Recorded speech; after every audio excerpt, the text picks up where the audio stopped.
আসসালামু আলাইকুম। Learn fluency চ্যানেলের পক্ষ থেকে পঞ্চম শ্রেণীর শিক্ষার্থী এবং অভিভাবকদের স্বাগতম এবং আমন্ত্রণ জানাচ্ছি আজকের এই টিউটোরিয়ালে। আজকে আমরা আলোচনা করব তোমাদের বাংলা বইয়ের পাঠ 11 কুটির শিল্প। এই পাঠটি থেকে অনুশীলনে তোমাদেরকে যে কয়েকভাবে প্রশ্নগুলি করা হয়েছে এই ক্লাসে আমরা সেগুলোর সমাধান বা উত্তরগুলি করে ফেলবো। তো চলো আলোচনাটি শুরু করা যাক। শুরু করছি পরম করুণাময় মহান আল্লাহ তাআলার নামে। তো অনুশীলনের শুরুতেই তোমাদেরকে কিন্তু বলা হচ্ছে শব্দ দিয়ে বাক্য লিখি, তাই না? তো এখানে কিন্তু প্রত্যেকটা শব্দ দেওয়া হয়েছে তোমাকে, এই শব্দগুলি দিয়ে কিন্তু তোমাদেরকে একটি একটি করে বাক্য লিখতে হবে, তাই না? তো চলো আমরা 1 নম্বর প্রশ্নের সমাধানগুলি দেখে ফেলি, এরপর পর্যায়ক্রমে সবগুলো প্রশ্নের আমরা সমাধান দেখে ফেলবো। তো দেখো, শব্দ দিয়ে বাক্য লিখি। কুটির, এই কুটির শব্দতে আমরা কি লিখতে পারি? বাংলাদেশে অনেক ধরনের কুটির পণ্য রয়েছে, তাই না? তোমরা এটি বইয়ে তুলে নেবে এবং সবগুলো মুখস্থ করে ফেলবে। সমৃদ্ধ, বাংলাদেশে কুটির শিল্প, বাংলাদেশে কুটির শিল্প সমৃদ্ধ।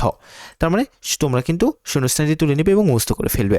সূক্ষ্ম, মাটির জিনিসপত্র তৈরিতে সূক্ষ্ম বিষয় খেয়াল রাখতে হয়। তৈজসপত্র, কাঁচা পিতলের তৈজসপত্র আমার অনেক পছন্দের। নিদর্শন, শীতল পেটে বাংলাদেশের নিদর্শন হিসেবে মর্যাদা পেয়েছে। মোড়া, মোড়া তৈরিতে বাঁশ ব্যবহৃত হয়। কুলা, কুলা দিয়ে ধান পরিষ্কার করা হয়। এছাড়া এখান থেকে 1 নম্বর প্রশ্নের উত্তরটি। এরপর যদি তোমরা চলে আসো 2 নম্বরে, তোমাদেরকে বলা হচ্ছে প্রশ্নের উত্তর বলেও লিখি, তাই না? তো এখান থেকে কিন্তু তোমাদের প্রশ্নের উত্তরগুলি করতে হবে। তো চলো আমরা পর্যায়ক্রমে প্রশ্নের উত্তরগুলি একটু দেখে ফেলি।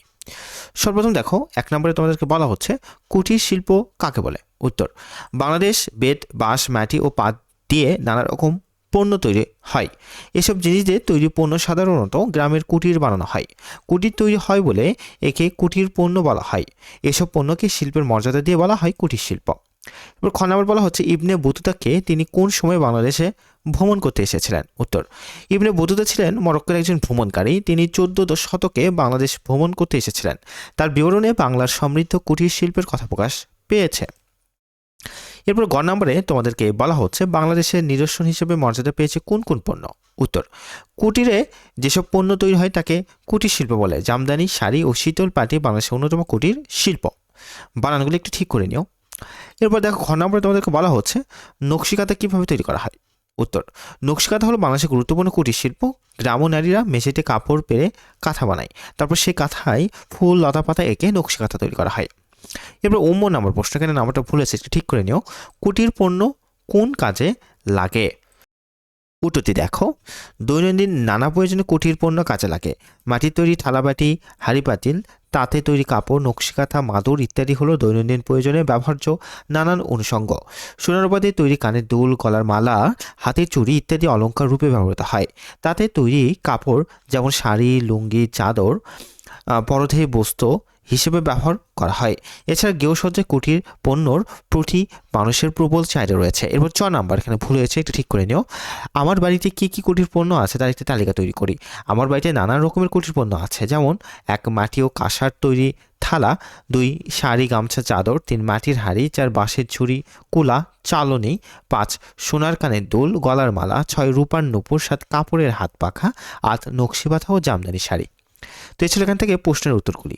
এরপর যদি তোমরা চলে আসো 3 নম্বরে, তোমাদেরকে বলা হচ্ছে যে একটি বাক্য ভেঙে 2টি বাক্য বানায়। অর্থাৎ এই যে দেখো, ক নম্বরে তোমাদেরকে বলা হচ্ছে ইবনে বতুতা বাংলাদেশ ঘুরে সমৃদ্ধ কুটির শিল্পের কথা বলেছেন। এটা ভেঙে তোমাদেরকে 2টা বাক্যে রূপান্তর করতে হবে, এভাবে প্রত্যেকটা করতে হবে, তাই না? তো চলো আমরা এর উত্তরটি একটু পর্যায়ক্রমে দেখে ফেলি। তো দেখো, ইবনে বতুতা বাংলাদেশে ঘুরে সমৃদ্ধ কুটির শিল্পের কথা লিখেছেন, তাই না? এটাতে 2টা বাক্য বানাতে হবে, তাই না? তো শূন্যস্থান তোমরা যেভাবে লিখবা, উত্তরটি দেখো, ইবনে বতুতা বাংলাদেশ ঘুরছেন, তিনি বাংলার সমৃদ্ধ কুটির শিল্পের কথা লিখেছেন, তাই না? এভাবে তোমরা লিখবে। এবার খ নম্বর দেখো, কুটির পণ্যের ব্যবহার বাড়ানোর মধ্য দিয়ে এর সমৃদ্ধি ঘটতে পারে। তো এখানে এই বাক্যটিকে 2টাতে রূপান্তর করলে কেমন হবে? দেখো, কুটির পণ্যের ব্যবহার বাড়াতে হবে, তবে এর সমৃদ্ধি ঘটতে পারে। আমি বৈশাখী মেলায় গিয়ে নানা রকম কুটির পণ্য দেখেছি। এটাকে তোমরা 2টা বাক্যে রূপান্তর করলে কেমন হবে? দেখো, আমি বৈশাখী মেলায় গিয়েছিলাম, সেখানে নানা রকম কুটির পণ্য দেখেছি। এরপর পরেরটি দেখো, কুটির শিল্পে পুঁজি কম লাগে এবং স্থানীয় কাঁচামাল ব্যবহার করা হয়। এখান থেকে উত্তরটি দেখো, কুটির শিল্পে পুঁজি কম লাগে, এক্ষেত্রে স্থানীয় কাঁচামাল ব্যবহার করা হয়। এবার সর্বশেষ, হাট পাখাটি দামে সস্তা হলো ভালো বাতাস দেয়। উত্তর, হাট পাখাটি দামে সস্তা কিন্তু ভালো বাতাস দেয়। এভাবে 2টা করে বাক্য তোমরা একটা করে বাক্য ভেঙে করতে পারো, তাই না? তো এই ছিল এখান থেকে উত্তরগুলি। এরপরে তোমরা চলে আসো তোমাদের বইয়ে, দেখতে পারবে তোমাদেরকে কিন্তু 4 নম্বরে বলা হচ্ছে কুটির পণ্যের নাম ও ব্যবহার লিখতে। অর্থাৎ তোমাদেরকে এই ছকগুলিতে কুটির পণ্য লিখতে হবে এবং সেগুলোর ব্যবহার পর্যায়ক্রমে লিখতে হবে, তাই না?